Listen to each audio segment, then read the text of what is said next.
आप लोग हमें रोज वीडियो में देखते हैं, हमारी बातें सुनते हैं, चर्चा देखते हैं, विचारों से जुड़ते हैं, लेकिन अब सिर्फ देखना ही नहीं, अब आमने सामने मिलने का मौका है, और वो भी किसी साधारण कार्यक्रम में नहीं बल्कि राष्ट्रवादियों के कुंभ में।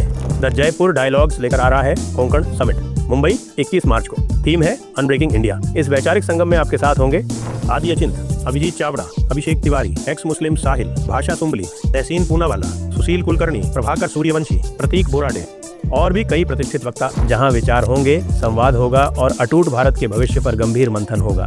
रजिस्ट्रेशन लिंक नीचे दी हुई है और स्क्रीन पर दिए गए QR कोड को स्कैन करके भी आप आसानी से रजिस्टर कर सकते हैं। देरी मत कीजिए, आइए रजिस्टर करिए और इस वैचारिक संगम का हिस्सा बनिए।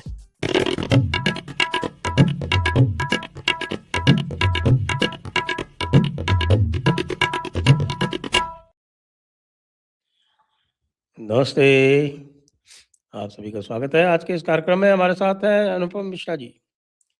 और अनुपम मिश्रा जी जो हैं वो कह रहे हैं कि साहब 4 दिन से होली खेल रहे हैं। हालांकि आप इनको देखेंगे तो आपको कहीं से नहीं लगेगा कि ये 4 दिन से होली खेल रहे हैं। तो खैर कोई बात नहीं, इनकी बात पे विश्वास कर लेते हैं। मैंने ऐसा बिल्कुल नहीं कहा मैं 4 दिन से होली खेल रहा हूँ। आपने मुझसे पूछा मेरे रंग क्यों नहीं लगा है, तो मैंने कहा मैं अपने बच्चों को समझा रखा है कि यार ये हल्के वाले ऑर्गेनिक वाले कलर लगाया करो। तो हमसे पूछ भी रहे थे कि पापा हमने सुना है आप बचपन में वार्निश और डामर से होली खेलते थे। हमने कहा यार गए वो दिन, खत्म हुए। तब मोबाइल थोड़ी न था, हम लोग खेल लेते थे, अब ये सब बंद करो। तो उन्होंने मुझे हल्के फुल्के रंग लगाए और सब भूल गए। ये तो अच्छी बात नहीं है। कहीं इको आ रही है क्या डिस्क से? एक ही जगह से इको आती है। तो थोड़ा म्यूट कर दीजिए आप जी। तो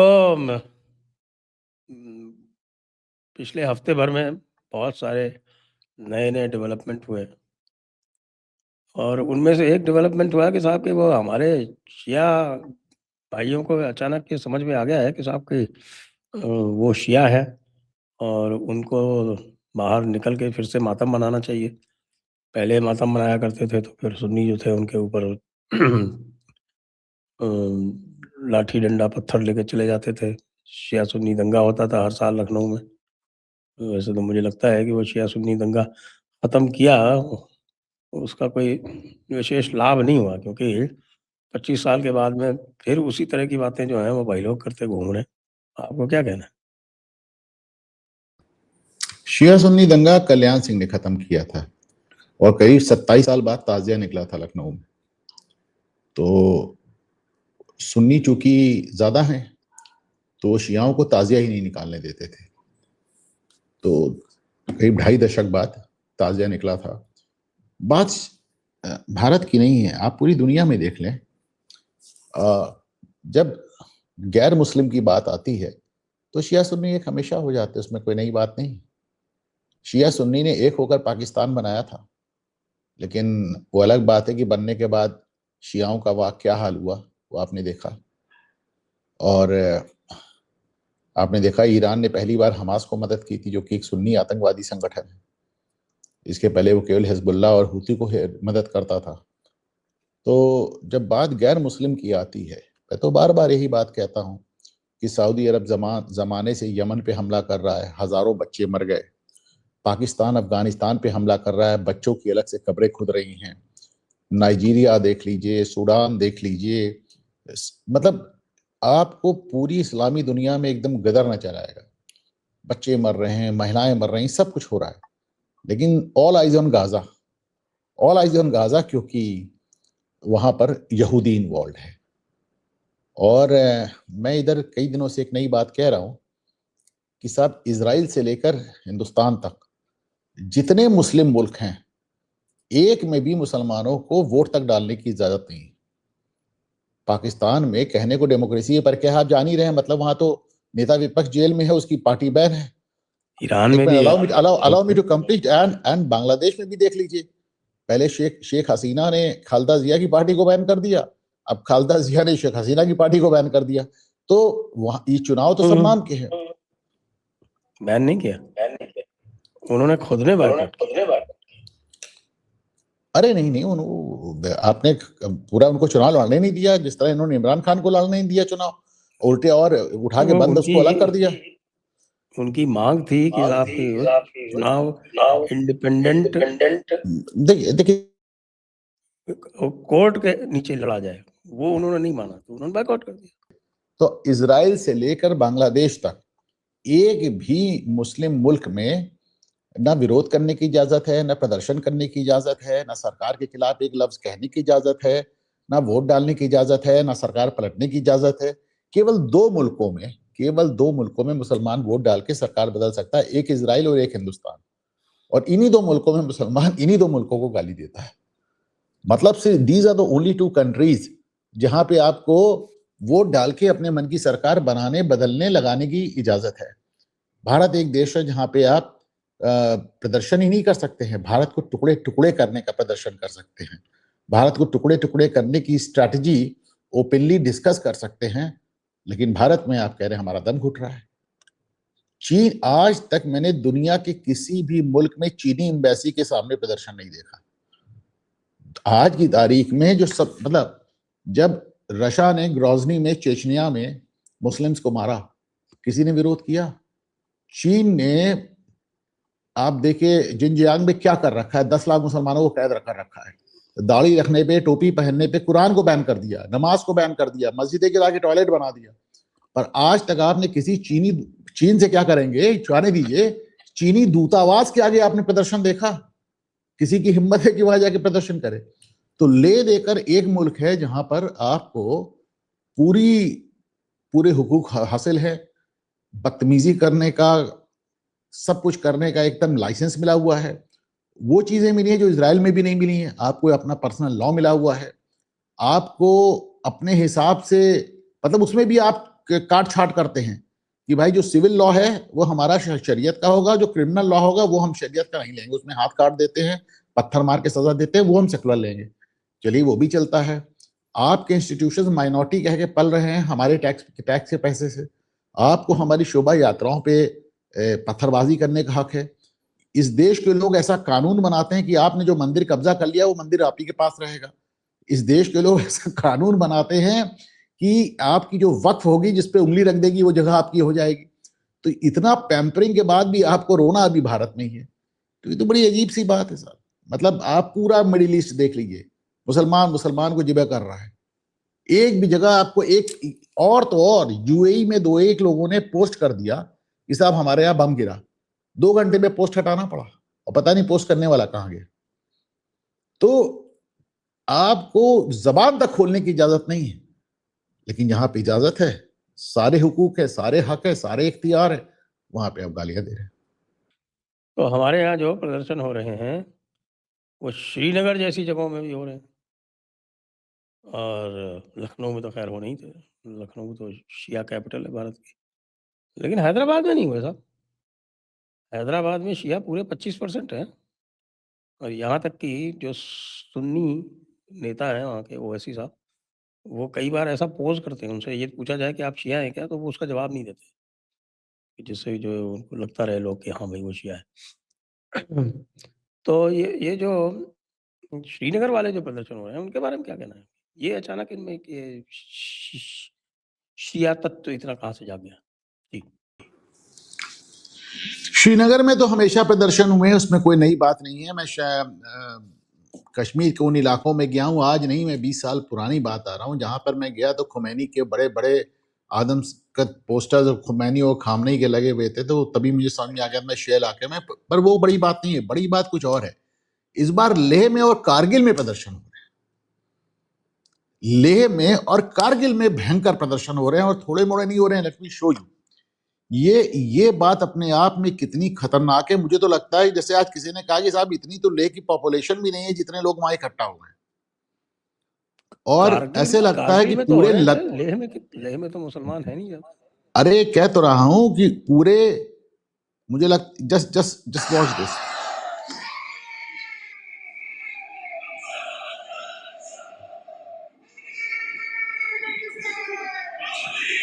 ये लेह है, कारगिल है? ये कारगिल है, कारगिल तो ये कारगिल है।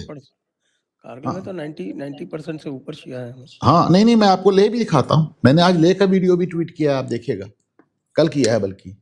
तो लेह में भी प्रदर्शन हो रहे हैं, कारगिल में भी हो रहे हैं। अब सोचने वाली बात है कि लेह में तो इतने मुसलमान भी नहीं, लेह की तो इतनी पॉपुलेशन भी नहीं है जितने लोग वहां खड़े हैं। तो ये बहुत खतरे वाली बात। देखिए, ये वही इलाका है जिस इलाके में बैठ के सोनम वांगचुक पाकिस्तान से पींगे बढ़ाते थे। और इसीलिए मैं लगातार कह रहा हूं कि कश्मीर वादी और लद्दाख कयामत तक केंद्र शासित प्रदेश रहने चाहिए। इनको स्टेटहुड कभी नहीं मिलना चाहिए। स्टेटहुड सिर्फ और सिर्फ जम्मू को मिलना चाहिए। बाकी कश्मीरवादी को आप हमेशा हमेशा, आप खुद सोचकर देखें, मुस्लिम बाहुल्य इलाके, मुस्लिम बाहुल्य प्रदेश, पड़ोस में पाकिस्तान, इधर लद्दाख के बगल में तो पाकिस्तान और चीन दोनों, और आप उनको कैसे पूरा फुल स्टेटहुड दे सकते हैं? क्यों दे सकते हैं? आप उनको 100%।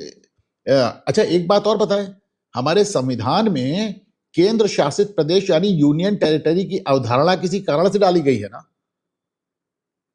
यूं ही तो नहीं डाली गई है। तो आप उनको हमेशा हमेशा के लिए घोषित कर दें। और ये सुप्रीम कोर्ट अगली बार पूछे ना कि चुनाव कब करा रहे हो, तो बजाय टालने के कहो नहीं करा रहे, चुनाव नहीं होगा। Let supreme court take responsibility कि वहां पे अगर कुछ हुआ तो। अभी तो एक नई चीज शुरू हो गई है, हमारे सीजीआई साहब ने जजेस को प्रशासन में इन्वॉल्व कर दिया है। तो कहते थे माय लॉर्ड ऐसा करते हैं, सुप्रीम कोर्ट के एक सिटिंग जज को वहां लेफ्टिनेंट गवर्नर बना देते हैं या गवर्नर बना देते हैं। चलिए आप चलाइए प्रशासन। चला रहे हैं ना कलकत्ते यहाँ में, पे बैठ के ज्ञान देना और वहां बैठ के प्रशासन चलाना, टू डिफरेंट थिंग्स। पूरा का पूरा एसआईआर तो जुडिशरी कर रही है ना। अच्छा, एसआईआर जुडिशरी कर रही, वो बड़ी बात नहीं है। बड़ी बात यह है कि नंदीग्राम से हार कर ममता बनर्जी भवानीपुर गई, 56,000 वोट से जीती। 56,000 वोट में चुनाव आयोग ने 44,000 वोट काट दिए। उसके बाद सुप्रीम कोर्ट ने वहां जुडिशियल अफसर बैठाए। तो ममता बनर्जी ने कहा माय लॉर्ड देखें, इन्होंने हमारे 44,000 वोट काट दिए, उन्होंने 46 काट दिए, 2,000 और काट दिए, और 14,000 की सुनवाई कर रहे हैं। तो कुल मिलाकर 56,000 से जीती और 60,000 वोट बस्ते में चले जा रहे हैं। तो अब ममता बनर्जी कल से धरने बैठ रही।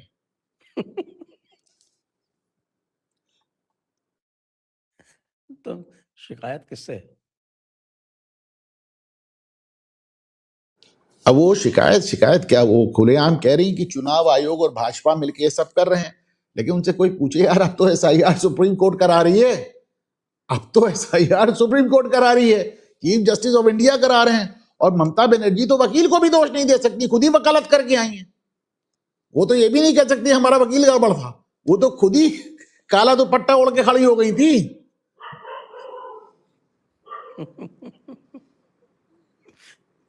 लेकिन ये जो सुप्रीम कोर्ट बीच में कूदा है, ये मेरे हिसाब से तो अच्छी बात नहीं है, क्योंकि फिर सुप्रीम कोर्ट किसी भी चीज़ में कूद सकता है। कल को कहेंगे कि साहब ये प्राइम मिनिस्टर ठीक से काम नहीं कर रहे हैं, तो ठीक है, प्राइम मिनिस्टर की रिस्पॉन्सिबिलिटी जो है हमारे रजिस्ट्रार जनरल साहब निभाएंगे। पारदीवाला साहब को आने दीजिए। Now that the president has been set, उनको आने दीजिए। वो तो खुद ही प्रेसिडेंट सेट करते रहते हैं, यहां तो उनको सेट कराया मिलेगा। जब बीसीसीआई में इंटरफेयर किया था सुप्रीम कोर्ट ने डायरेक्ट, तभी मैंने कहा था कि भाई ये मत होने दो। इसी दिन इसी तरह से तुम्हारा जो है वो पार्लियामेंट के जो रूल्स हैं वो भी यही लोग लिखने लगेंगे, और कॉन्स्टिट्यूशन तो वैसे ही रोज इधर उधर से कुछ ना कुछ करते रहते हैं। फिर कहेंगे कि नहीं नहीं कुछ नहीं है, कुछ दिनों तक सत्ता हम चलाएंगे। बीसीसीआई का जो लॉ था उसको माना ही नहीं इन्होंने। वही वो इट इज रजिस्टर्ड एंटिटी, एक सोसाइटी एक्ट में registered Madras societies registration act में रजिस्टर्ड एक एंटिटी है। जो कुछ भी उसके लॉज में लिखा हुआ है उसके हिसाब से उसका कॉन्स्टिट्यूशन बना हुआ है। तो कहा नहीं नहीं, कॉन्स्टिट्यूशन लोढ़ा साहब बनाएंगे, और उस कॉन्स्टिट्यूशन में एक प्रोविजन ये डाला गया कि कोई भी अमेंडमेंट जो है वो बिना सुप्रीम कोर्ट के परमिशन के नहीं होगा। तो आप बताइए, अब अगर ये इधर हो सकता है तो फिर ये और चीज़ों में क्यों नहीं हो सकता साहब? कल को पार्लियामेंट के साथ भी कर सकते हैं, कल को आपके जो भारत का कॉन्स्टिट्यूशन है उसके साथ भी कर सकते हैं। और सरकार ने कुछ बोला नहीं उसमें। इसमें दो राय नहीं है कि बीसीसीआई वाला मामला टर्निंग पॉइंट था, वो जुडिशियल एक्टिविज्म का चरम था। लेकिन आपने आर्टिकल 142 के बारे में तो सुना ही होगा ना। एक आर्टिकल 142 के बारे में तो सुना ही होगा ना। They can go to any length and they can do anything for the complete justice. संपूर्ण न्याय करने के लिए सुप्रीम कोर्ट कुछ भी कर सकती है, और ये कुछ भी राष्ट्रपति महोदया ने पूछा भी कि कुछ भी कहां तक जाता है, पर इसका जवाब तो नहीं आया अभी तक, उत्तर नहीं दिया।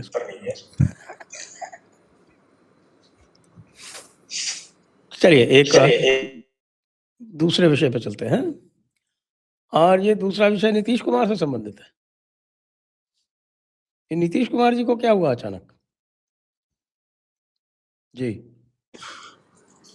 देखिए, पहले तो मैं नीतीश बाबू को जाते जाते शुभकामनाएं देना चाहता हूं। कुछ भी हो, एक आदमी जिसको कभी पूर्ण बहुमत नहीं मिला, उस आदमी ने लालू का जंगल राज रोका, उसको किसी हद तक बदला, और जिस प्रदेश में आईएएस अधिकारियों की बीवियां और बेटियां सुरक्षित नहीं थीं, उस प्रदेश में उन्होंने आम लड़की को साइकिल देके स्कूल भेजा। छोटी बात नहीं थी, बड़ा काम किया उस आदमी ने। क्योंकि आपको साहब याद होगा कि लालू ने कहां तक पहुंचा दिया था बिहार को, तो उस आदमी ने बिहार को काफी टर्न अराउंड किया, इसमें दो राय नहीं है। बाकी बिहार का अपना एक प्रवृत्ति है, अब वो उसमें होते होते ही मामला थोड़ा बदलाव में आएगा।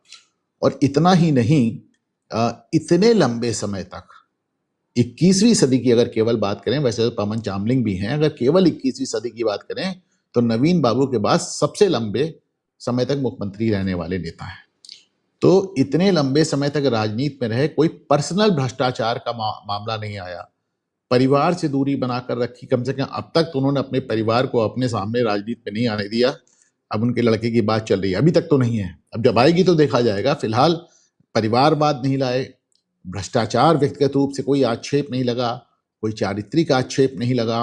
तो कुल मिलाकर मैं समझता हूं कि राजनीति में कोयले की कोठरी में रहकर इतना बेदाग रह जाना अपने आप में काफी बड़ी उपलब्धि है। बाकी तो ठीक है, कुछ ना कुछ तो कहने वाले निकाल ही लेंगे। तो ये तो साहब नीतीश बाबू को मेरी शुभकामनाएं हैं, स्वस्थ रहें, मस्त रहें।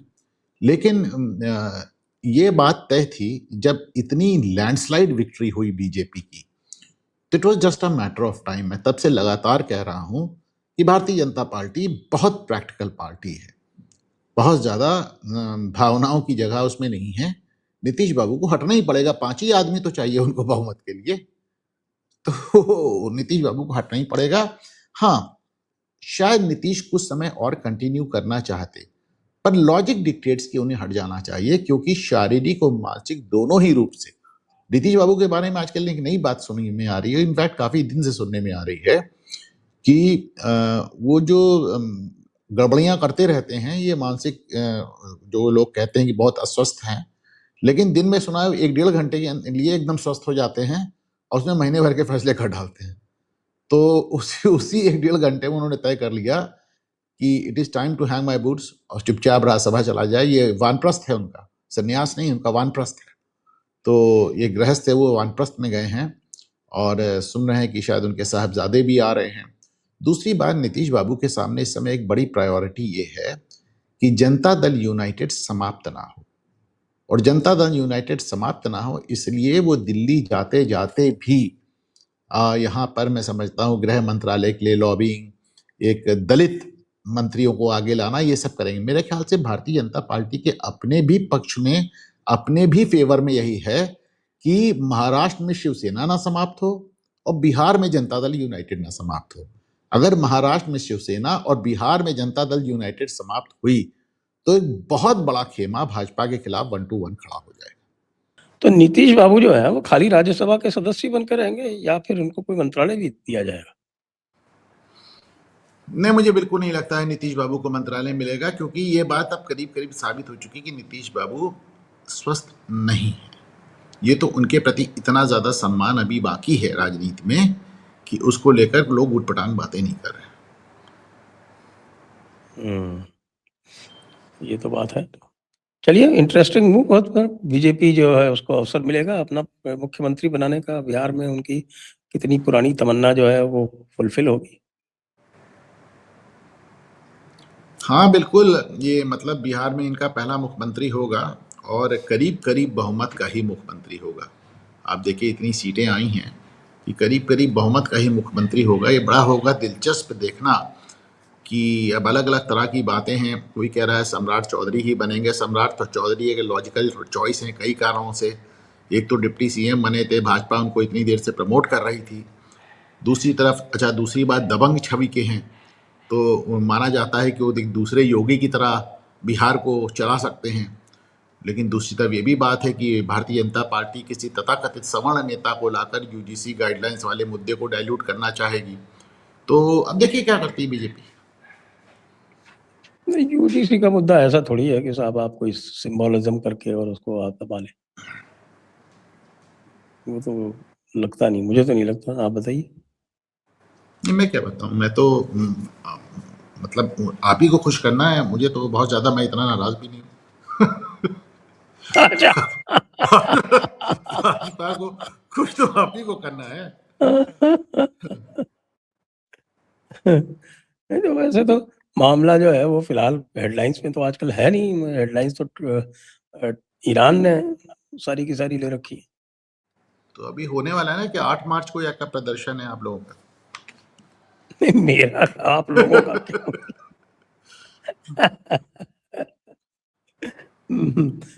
प्रदर्शन करने वालों में मेरा नाम नहीं है, ना मैं वहाँ इन्वाइटेड हूँ। अच्छा, एक ही साहब ये जो आप है ना, डीप ये स्टेट हैं, आपके उत्तर प्रदेश में है आप डीप स्टेट हैं। अच्छा, हम डीप स्टेट है, ठीक है।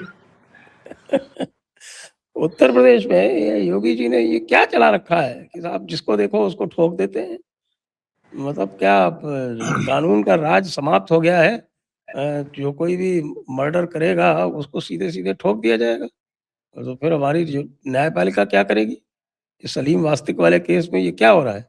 दो दो भाइयों को मार दिया एक के बाद एक। एकदम कोट अनकोट जो आपने बात कही हाई कोर्ट ने कही थी, अच्छा। कोट अनकोट, कि जैसे आपकी पुलिस मार रही है तो हम किस लिए बैठे, हम क्या करेंगे। और उसके 18 घंटे बाद योगी ने एक अलग किसी रैली में किसी महफिल में जवाब दिया कि पुलिस को बंदूक चलाने के लिए दी है, मार खाने के लिए नहीं दी है। बात हमारी तो पुलिस तो सही ऐसे ही ठोके। तो बल्कि उन्होंने ये भी कहा कि क्या पुलिस मार खाने के लिए बैठी है क्या। पहली बात। दूसरी बात, देखिए दुखद है जो कुछ हो रहा है, लेकिन छोटे छोटे लड़कों का, और कहीं ना कहीं इसमें न्यायपालिका भी दोषी है कि भाई जब छोटे छोटे लड़कों का मदरसों में ब्रेन वॉश हो रहा है और मदरसे आप समाप्त नहीं होने दे रहे, क्या कोर्ट्स को नहीं पता है मदरसों में क्या पढ़ाया जाता है? नहीं पता है तो बुला के देख लें, जैसे एनसीईआरटी किताब देखा है, एक बार मदरसे की किताब भी देख लें।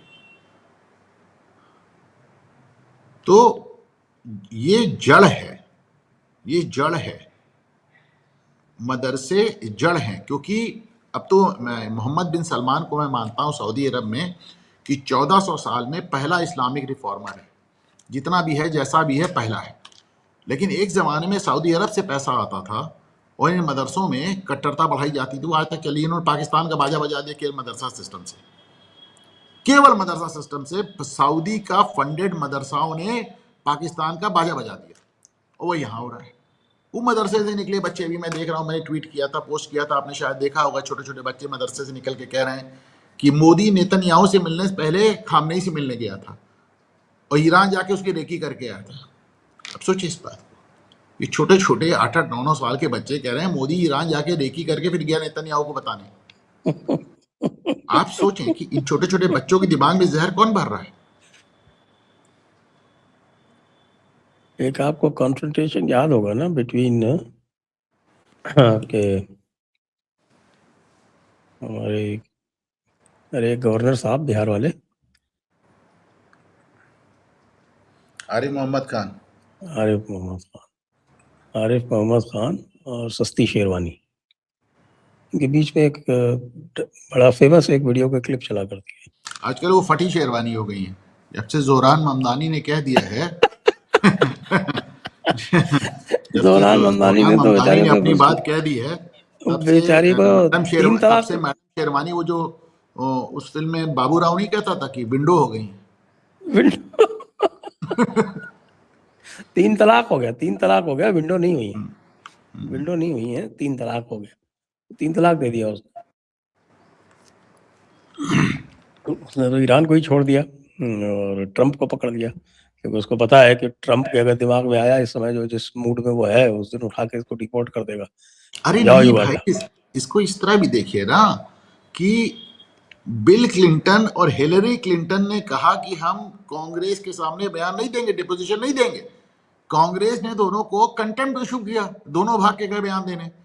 अब इनकी अम्मी को जाना बयान देने, जोरान ममदानी की अम्मी को जाना बयान देने कि जो आफ्टर पार्टी में क्या होता था।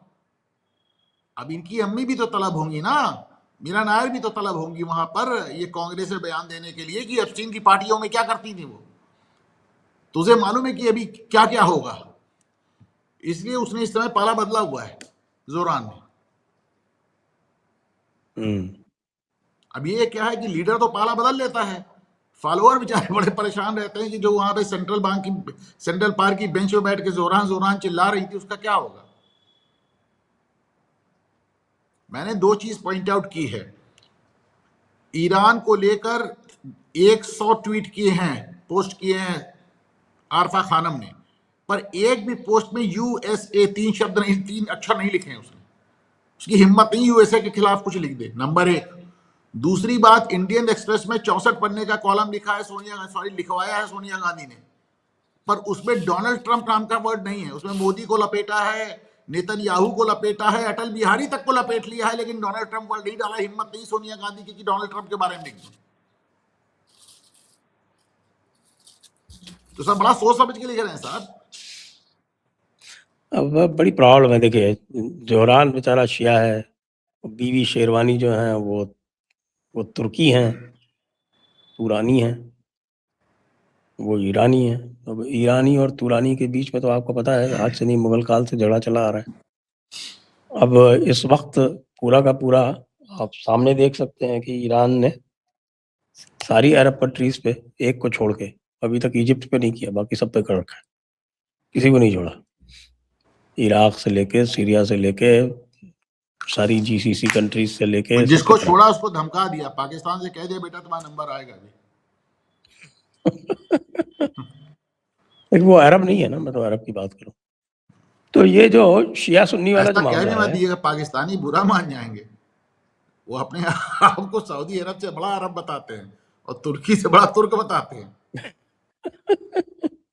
तो ये जो शिया सुन्नी वाला मामला है, ये आपको लगता है कि भारत में भी तूल पकड़ सकता है, या कि यहाँ पे दोनों मिलके एक हैं काफिर के खिलाफ? नहीं, जाहिर सी बात है। देखिए प्रैक्टिकल भी देखे इस तरह कि शिया सुन्नियों में इतना होता है। शिया सुन्नियों में क्यों होता है भाई, शिया सुन्नी छोड़िए, आप जाके अंदर देखिए वो अशरफ और पसमादा की कितनी तो राजनीति होती सब है। शिया सुन्नी की लड़ाई तो विरासत की लड़ाई है। इट इज अ हाँ, battle, it is a dispute of succession dispute है वो। केवल 1400 साल पहले सक्सेशन प्रॉपर नहीं हुआ, उसको लेके आज तक लड़ रहे हैं वही मैं उनके बता तो हिसाब रहा से। हूँ कि भाई वो तो आज तक बेचारे कव्वाली गा रहे हैं कि दमादम मस्त कलंदर अली दा पहला नंबर। वो तो आज तक अली का पहला नंबर बता रहे हैं ना। देखिए उन्हें आज तक अफसोस है कि अली पहला खलीफा होना चाहिए था, अबू बकर हो गया, तो आज तक कह रहे हैं अली दा पहला नंबर। तो शिया सुन्नी जो डिस्प्यूट जहां भी हो, जितना भी हो, जिस तरह का भी हो, लेकिन जब सामने हिंदू खड़ा है तो फिर वो चीज़ें मैटर नहीं करती। मैं आपको इसका सबूत देता हूँ। अटल बिहारी वाजपेयी को बड़ी गलतफहमी थी कि शिया उनको वोट देते हैं। एक बार उन्होंने कुछ काउंटिंग वाउंटिंग करवाई तो पता चला कि उनको शिया इलाकों में 36 या 37 वोट मिला है टोटल, जहाँ पे 12,000 वोट थे। तो लखनऊ की बात है। तो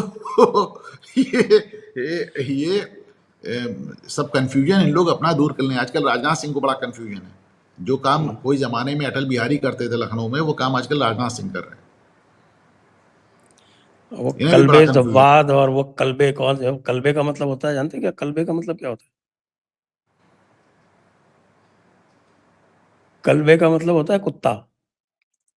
क्या बोल रहे हैं? आप कंफर्म कर लीजिए कहीं से भी। तो वो जो दो है ना, एक कल्बे जव्वाद है, एक दूसरे कल्बे कौन से हैं, तो कल्बे साथ कल्बे सादिक। तो राजनाथ जी जो हैं उनसे काफी गुफ्तगू करते रहते हैं। अरे वो तो बहुत छोटी चीजें हैं, उससे कहीं लोग ज्यादा। यही कह रहे हैं, कुछ या लोगों से बात हुई, मैंने कहा कि उनकी प्रॉब्लम ही यही है कि गलत लोगों से गुफ्तगू कर रहे हैं। कल्बे जब्बाद और कल्बे सादिक की कोई औकात नहीं है शियाओं में। ये सब शियाओं के नरेश टिकैत हैं, राकेश टिकैत हैं।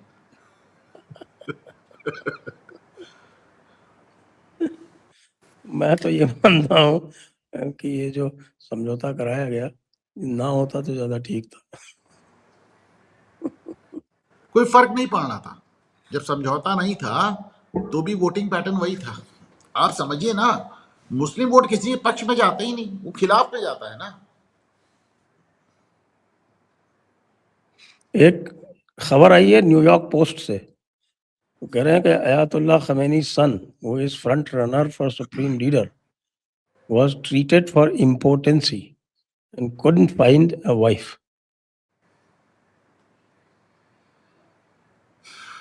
चलिए, इनके बाद कोई कम से कम परिवार के बाहर का बनेगा। इनके बाद अगला आयतुल्ला परिवार के बाहर से आएगा, अच्छी बात है। क्योंकि अभी तक तो खबर यही है कि इनको बना दिया गया है। हालांकि भारत में जो ईरानी दूतावास है उसने खंडन किया है, पर खबर तो यही है कि इनको बना दिया गया है, ये अगले आयतुल्ला हो गए हैं। अच्छा, ज़माने से इनको ग्रूम भी कर रहे थे खामनी, इसीलिए इनको जो वहाँ पे वाइस स्क्वाड है ना, वो जो घूम घूम के देखता है कि लड़कियों का दुपट्टा कैसा है, ये उसके चौधरी हैं। ये लड़कियों को दुपट्टा देखने के चौधरी हैं।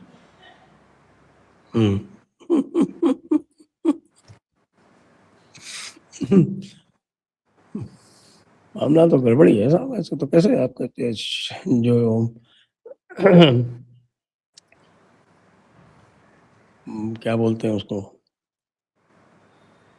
भाईचारा, वो आगे कैसे बढ़ेगा? किस भाईचारे की बात कर रहे हैं? हिंदू मुस्लिम भाईचारा, शिया सुन्नी की बाद में बात करेंगे, उनमें तो हो नहीं सकता ना भाईचारा। ऐसा नहीं है, खूब बढ़ रहा है। अभी भी हिंदुओं में बहुत लोग खुशी खुशी चारा बने हुए हैं। उनको जितना चारा वो खा सकते हो उससे ज्यादा चारा भी अवेलेबल है। बहुत खुशी खुशी बने हुए हैं भाई। लेकिन ये अखिलेश जी जो हैं, ये जब ये सब तमाशा हुआ ये ईरान ईरान में, तो कई दिन चुप रहे, बहुत बाद में बोले, इतना विलंब क्यों किया उन्होंने? अखिलेश जी परेशान हैं। अखिलेश जी परेशान कुछ इस कदर हैं कि होली खेलने चले तो पता चला कि साहब यहाँ पे सफाई में होली हो रही है और आपके आधे कार्यकर्ता तो रोजे से हैं और रंग से सख्त नफरत। तो फिर ताबड़तोड़ फूल मंगा के फूलों की होली खेली गई कि ऐसा ना हो कि कोई रंग पड़ जाए हमारे किसी कार्यकर्ता पे। अखिलेश जी और ही परेशान है। तो एक तरफ वो परेशान है कि मुसलमानों पे रंग ना पड़ जाए, दूसरी तरफ भी मिर्ज़ापुर गए थे तो वहाँ पे प्रोग्राम लग गया था वहाँ की दरगाह में। तो लोगों ने कहा सरकार आप यहाँ दरगाह में मच ले जाइएगा वरना ये सपा का सुपड़ा साफ हो जाएगा। तो दरगाह वाले इंतजार करते रह गए, लौटा है वहाँ से। तो ये दोनों तरफ से परेशान है, दोनों तरफ से परेशान है। तो एक तरफ वो आखिरकार इनको मुसलमानों वोट एक तरफ किसका हिंदू खुश चाहिए? का। हाँ, इनके यादव बंधु जो हैं वो भी क्या कम्युनल हो गए हैं, सेकुलर नहीं रहे आजकल। यादव हमेशा से कम्युनल था, यादव कभी सेकुलर नहीं था। मैं हमेशा कहता हूँ कि यादव जो है सनातन की फर्स्ट लाइन ऑफ डिफेंस है।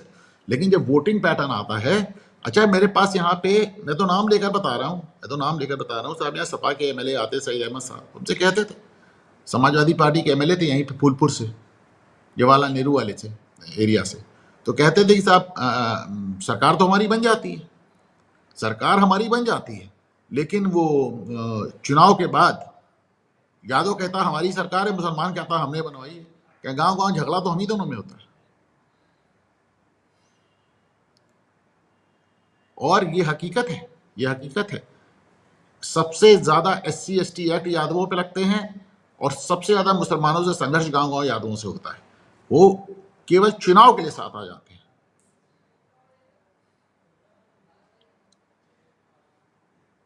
हम्म। यहाँ पे गाजीपुर में मैं भी गया था, एक गांव है, मैं नाम नहीं लेना चाहता, वहां पे मुसलमानों ने अपने खर्चे से गांव के 1/3 हिस्से में दीवार बनवाई है कि यादव उधर रहेंगे हम इधर रहेंगे। यादव बहुत परेशान करते हैं। चलो कोई तो है जो इनको परेशान करता है। दीवार खिंचवाई साहब, बड़ी बड़ी मोटी लंबी ऊंची।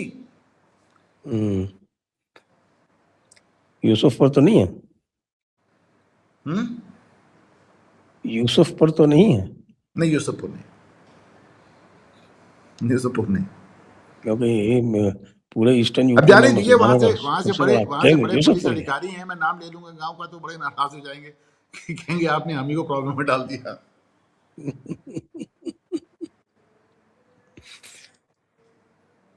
जी। तो इसका मतलब अखिलेश जी का जो कार्यक्रम है वो पूरा एके वाला जो एका है करवाने जा रहे हैं वो चल नहीं रहा है। मायावती जी जो है वो लगातार अच्छे अच्छे स्टेटमेंट दे रही, भाई पॉलिटिकली अखिलेश जी का इनकरेक्ट प्रॉब्लम ये है, स्टेटमेंट्स जो कि लोगों को पसंद आ रहे हैं। अखिलेश जी का प्रॉब्लम ये है कि उनको अविमुक्तेश्वरानंद को डंडे डंडे मारना भी है और उनको भगवान भी बताना है। अखिलेश जी ने अभी क्या किया है कि उन्होंने काशी राम के जन्म दिवस को पीडीए दिवस घोषित कर दिया है। मायावती बहुत नाराज है उनसे, बहुत ही ज्यादा नाराज है। रही बात मायावती के अच्छे स्टेटमेंट्स देने के, तो ये हकीकत है मायावती 4 बार की मुख्यमंत्री है, उनकी भाषा बहुत संयमित हो गई, उनका तरीका भी बहुत अच्छा हो गया है। बल्कि अभी भीम आर्मी वालों से जब बात करो, इस चंद्रशेखर जाटव के लोगों से, तो कहता अरे वैसे आप लोग हमको कहते हैं, आप ये नहीं समझते हैं कि जब बसपा उठी थी तो वो भी किस तरह उठी थी, वो भी तो शुरुआत में कहती थी ना बामन ठाकुर बनिया चोर बाकी सब है DS4, वो भी तो कहती थी ना तिलक तराजू कलम तलवार इनको मारो जूते चार। जब 4 बार मुख्यमंत्री बन गए तो उनकी भाषा बदल गई, हमको भी सत्ता में आने दीजिए हमारी भी भाषा बदल जाएगी। क्योंकि जब एक बार मायावती मुख्यमंत्री बन गई तो उसके बाद उनके ये सारे नारे बदल गए और नारा क्या लगने लगा कि ब्राह्मण शंख बजाएगा हाथी बढ़ता जाएगा, ब्राह्मण नहीं गणेश है, नहीं हाथी नहीं गणेश है, ब्रह्मा विष्णु महेश है। तो इस तरह के नारे लगने लगे। तो इसमें दो राय नहीं है कि भाई जो बसपा का उभार हुआ था वो भी इसी तरह के भड़काऊ नारों से हुआ था, जिस तरह इस समय चंद्रशेखर जाटव के बारे में। चंद्रशेखर जाटव से मुझे अच्छा याद आया, हम लोग को थोड़ा सा सुकून इस बात पे होना चाहिए कि चंद्रशेखर जाटव ने डोनाल्ड ट्रंप और नेतन्याहू दोनों को चेतावनी दी कि औकात में रहो। वो बात शायद उन्होंने नहीं कही, नहीं सीरियसली कहा, उसका वीडियो मैंने पोस्ट किया है। वो तो देखा शायद मैंने। उन्होंने ये, हाँ उन्होंने ये बात नहीं कही है, उन लोग खुद समझ लें कि SC/ST एक्ट लगेगा दोनों पे। क्यों? खोमैनी के SC/ST में था क्या? अगर अगर चंद्रशेखर जी को कुछ नाराजगी हुई तो SC/ST एक्ट लगा देंगे वो। वैसे ये SC/ST एक्ट की बात आप करें, SC/ST एक्ट का दुरुपयोग सबसे पहले मायावती ने ही रोका था। नहीं ऐसा नहीं है, दुरुपयोग भी रोका है उनके बसपा के कार्यकर्ता। देखिए दोनों चीजें हैं, मैं बार बार आपसे कहता हूँ मायावती का लॉ एंड ऑर्डर बहुत अच्छा था, बहुत सेकुलर था, बहुत कायदे का था, बहुत ही शानदार था और बहुत बड़े बड़े काम किए उन्होंने। लेकिन ये भी दोहराए नहीं कि उनके कार्यकाल में बहुत ढेर सारे SC/ST एक्ट शुरुआत में लगे भी, और हाँ, उनके शुरुआत में कार्यकाल, लगे थे, बाद में लोगों हाँ ने बहुत ज्यादा लगे और उनको दिखाए भी गए। और उसके अच्छा मैंने तो, और सबसे ज्यादा यादवों पे लगे, यादवों के साथ गांव के गांव खाली हो गए। मैंने तो वो दौर देखा है जब पूरा के पूरे गांव के जो मर्द होते थे वो जाकर खेतों में रहते थे, वो घर ही नहीं लौटते थे।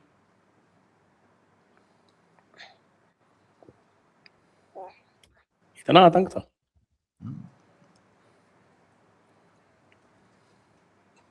तो भाई दोनों तरफ से ना, यादवों ने कौन सी कमी रखी थी इनके साथ में? हाँ मायावती तो को ही नहीं ठीक है। छोड़ा था, मायावती को ही नहीं छोड़ा था। गेस्ट हाउस कांड याद कर लीजिए। भाई मैं तो कह रहा हूँ ना कि ये कुछ ऐसा मामला है कि एक बार मैंने मायावती से पूछा था, मैंने पूछा कि अच्छा मायावती का मैंने पहला इंटरव्यू तब लिया था जब वो सांसद थी, जब वो मुख्यमंत्री नहीं बनी थी। तो मैंने उनसे पूछा, कहने कई बार बल्कि बात हुई, मेरे काशी नाम अक्सर आते भी थे हमारे प्रेस में। मैं पूछा भाई ये ब्राह्मणवादी क्या ब्राह्मणों को गाली देते रहते हो, पिटाई तो आप लोग की OBC कर रहा है, तथाकथित OBC यादव कर रहा है। तो कहा हम ब्राह्मणों को गाली देते नहीं, हम तो ब्राह्मणवादी व्यवस्था को गाली देते हैं, जो व्यवस्था है उसको हम ब्राह्मणवादी कहते हैं, हम ब्राह्मणों को गाली दिया। तो हाँ, यादववादी कहिए, ब्राह्मणवादी क्यों कहते? नहीं आपको नहीं मालूम, सब कुछ ब्राह्मणों ने बनाया है। सब कुछ भाई ब्राह्मणों ने। ये एक तो कहते हैं मनुवादी, दूसरी तरफ कहते हैं ब्राह्मणवादी। और मनु महाराज जो थे वो क्षत्रिय थे, तो ये ब्राह्मणवाद कहाँ से आ गया? नहीं तो ये तो आपकी गलती है ना, अगर आप किसी भी तरह की तार्किक बात करना चाह रहे हैं इन सब में तो प्रॉब्लम आपका है। तो भाई ये मतलब अगर आप किसी भी तरह का छोटा मोटा बड़ा मोटा कैसा भी अगर आप तर्क देना चाह रहे हैं तो फिर प्रॉब्लम आपका है ना। तो इसमें तर्क वर्क तो चलता ही नहीं। देखिए मैं आपको दिखा रहा हूँ, कल से मैं इसको दिखा रहा हूँ। एक उसने मनुस्मृति करके एक हैंडल है, उसने बड़ा अच्छा एक ट्वीट किया है, लेट मी शो यू। और लेकिन यही है कि ये तर्क कौन सुनने वाला कौन है, कौन सुनेगा उनका ये तर्क। एक सेकेंड, कहाँ गया। हाँ, उसने कहा ऋषि कश्यप विदेशी थे परंतु उनका पुत्र हिरण्याकश्यप मूल निवासी था, और उनकी बेटी और हिरण्याकश्यप की बहन मूल निवासी थी, पर उनका बेटा प्रहलाद पुनः यूरेशिया चला गया। तो आप समझिए,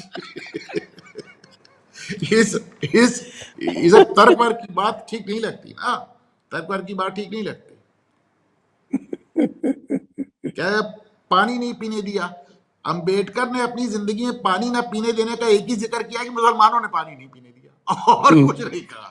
सिर्फ एक बार पानी ना पीने का जिक्र किया है, वो भी मौलवियों द्वारा, अभी द्वारा तो नहीं। अभी तो कम हो गया, लेकिन पहले आपको याद होगा हमारे आपके बचपन में जब यात्राएं निकला करती थी तो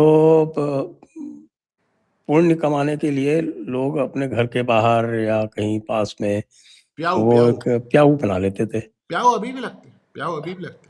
प्याऊ जो थे उसमें प्याऊ में जो पानी पिलाया जाता था, आपने कभी किसी को किसी की जात पूछते देखा क्या?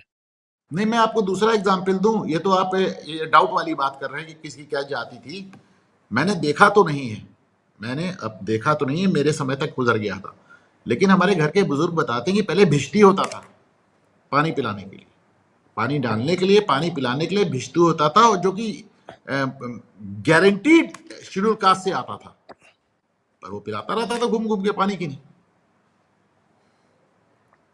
तो ये पानी पिलाने में एक धर्मपाल जी की किताब आपने पढ़ी है, ब्यूटीफुल ट्री? नहीं, आपने उस दिन जिक्र किया था, मैंने मंगाई है पर पढ़ी नहीं। अवश्य, सब कुछ छोड़ के सबसे पहले उसको पढ़ी। उन्होंने एक एक एक एक, एक जिक्र किया, एक वृत्तांत दिया, उन्होंने वृत्तांत दिया कि वो ग्वालियर से दिल्ली के लिए बैठे, तो ग्वालियर से दिल्ली के लिए बैठे तो उसमें एक ग्रुप भी जा रहा था, तो उनको लगा कि साहब कि दिल्ली जाएंगे, तो दिल्ली में उस समय वो गणतंत्र दिवस की परेड होने वाली थी, तो उनसे पूछा कि नहीं हमारा कोई इंटरेस्ट नहीं, हम तो यात्रा कर रहे हैं, 4 धाम यात्रा कर रहे हैं, और अभी हम आ रहे हैं रामेश्वरम से, और अभी हम दिल्ली जाएंगे, और दिल्ली से सीधे ट्रेन जा रही है हरिद्वार, हम उसमें हरिद्वार में उससे बैठ के हरिद्वार जाएंगे। तो उनकी बात होने लगी, तो बड़ा तफसील से बताया, तो कहाँ से कौन गांव क्या सब कोई साउथ का कोई था, तो वहां से वो आश्चर्यचकित हुए, पता चला कि साहब कि वो हर जाति से है, जिनमें तथाकथित दलित जातियां और सब बड़ा ग्रुप था 25-30 लोगों का। तो उनकी जो है कर्नल विलियम स्लीबैन वाला वो ठगी वाले की बात नहीं कर रहे हो, बड़ा ग्रुप था उनका, तो ट्रेन में बैठे थे ग्वालियर से दिल्ली के लिए। नहीं, किसकी बात कर रहे हैं, समझे नहीं, कौन सी जाति का जिक्र किया? धर्मपाल जी जो थे वो, नहीं, किस जाति का भी आपने जिक्र किया? नहीं, उन्होंने कहा कि वो जो ग्रुप था उस गांव का, उसमें सभी प्रकार की जातियां थी। ओके, उसमें सभी प्रकार की जातियां थी, तो उनको आश्चर्य हुआ, क्योंकि वो नए लौटे थे लंदन से स्टडी करके, 24 साल उन्होंने वहां पे आर्काइव्स में बैठ के इंडिया हाउस में, तभी तो वो किताब लिखी है जिसमें उन्होंने पूरा डिटेल दिया है कि भारत के एजुकेशन जो था उसका क्या स्ट्रक्चर था, और उसमें किस प्रकार से सभी जातियों के लोग एक साथ पाठशालाओं में पढ़ा करते थे। वो पूरा डिटेल उसके अंदर है।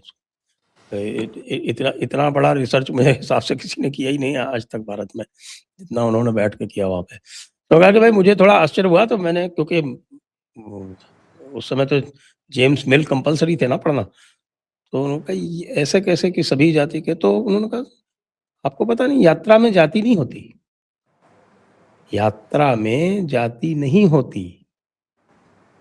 तो उन्होंने उसके ऊपर रिसर्च किया कि वाकई हमारे शास्त्रों में लिखा होगा भाई यात्रा में जाति नहीं होती।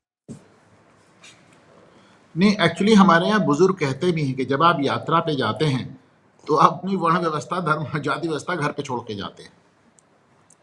क्योंकि आपका वहां पे कोई आपका जो कुछ भी एक प्रोसेस एक आपका दैनिक दिनचर्या होती है वो भी डिस्टर्ब हो जाती है।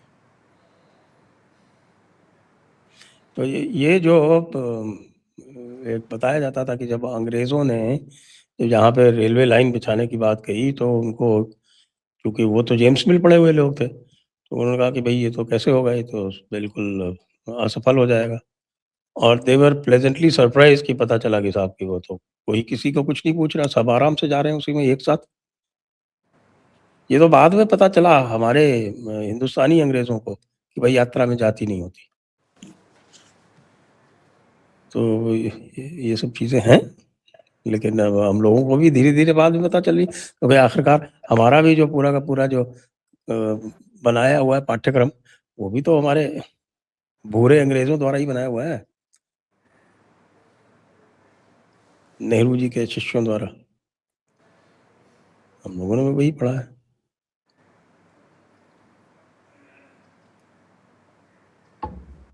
चलिए साहब, तो आपको एक बार फिर से होली की शुभकामनाएँ देते हैं, और ये पता चला है कि TISS में भी इस बार होली मनाई गई है। मुझे लगता है कि ये देश पूरी तरह से कम्युनल होता जा रहा है। Tata institute of social sciences में भी होली मन जाए। TISS का साहब ये हाल है कि उसने JNU को पीछे छोड़ दिया है, मैं आपको बता रहा हूँ।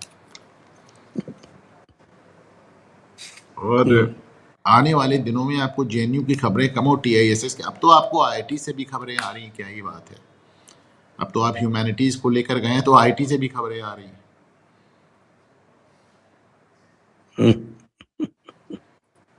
Very unfortunate, very unfortunate. चलिए, ओके सर, थैंक यू। आपको भी साहब बहुत-बहुत होली की धन्यवाद। बहुत शुभकामनाएं और सारे दर्शकों को जय हिंद, जय भारत, वंदे मातरम। वंदे मातरम।